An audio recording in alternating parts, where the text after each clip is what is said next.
тие први. Можеш од смијата кој нема да ја нагазиш и да намерате касно.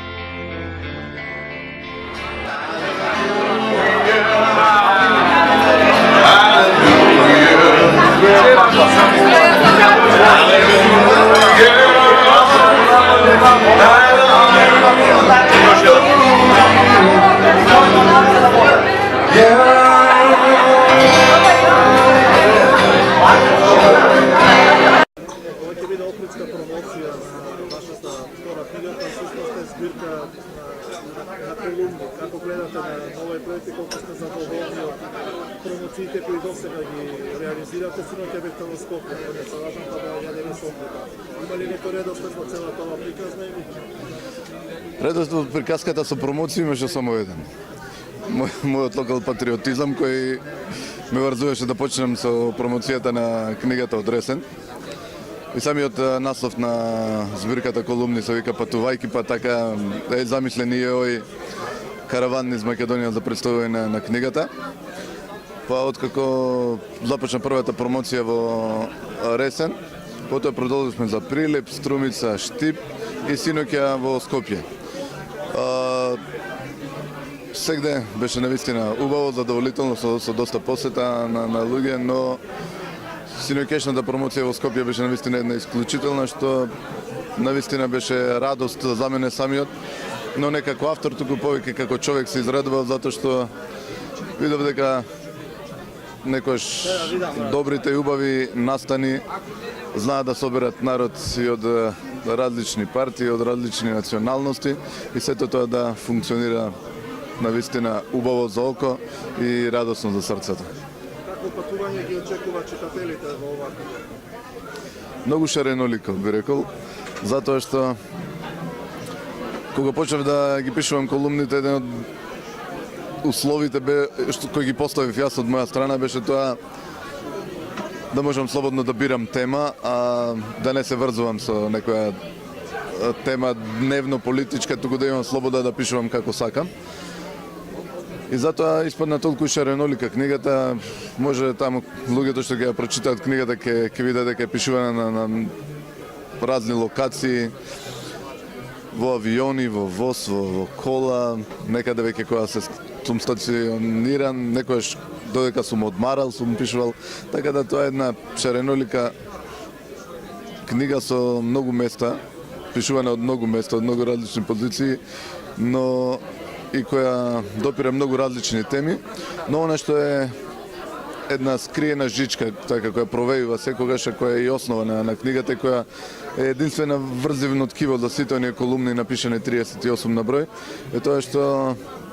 секогаш провладува една морална теологија, а некогаш можеби и догматска. Тоа и беше основата, значи да се направи да биде оваа книга едно скалило за луѓето кои сакаат да се запознаат верата,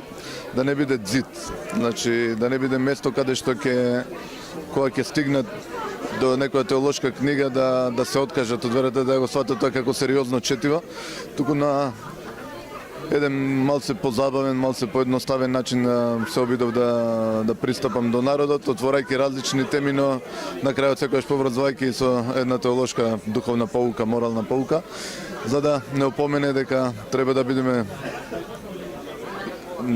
најпрви големи луѓе, а потоа да бидеме и христијани.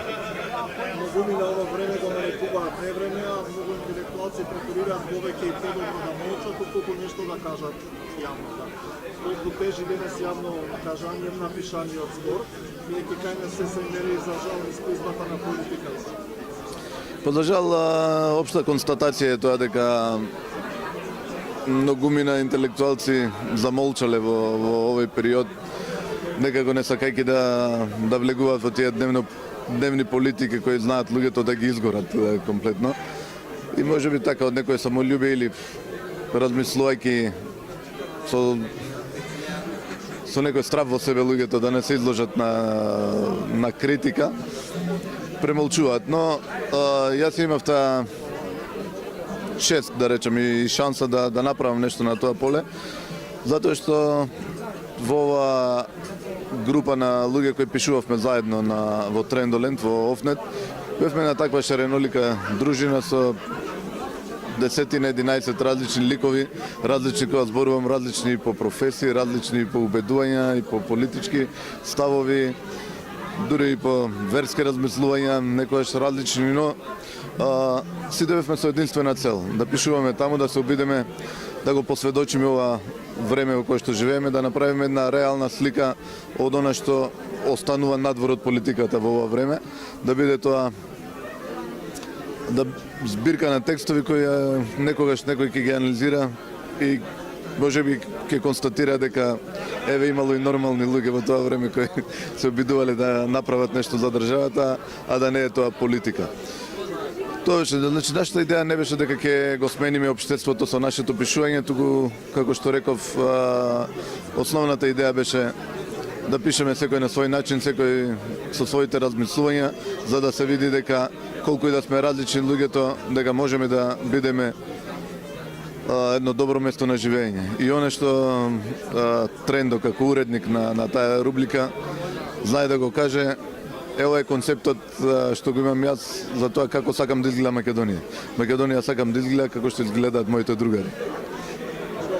Благодарам на вас.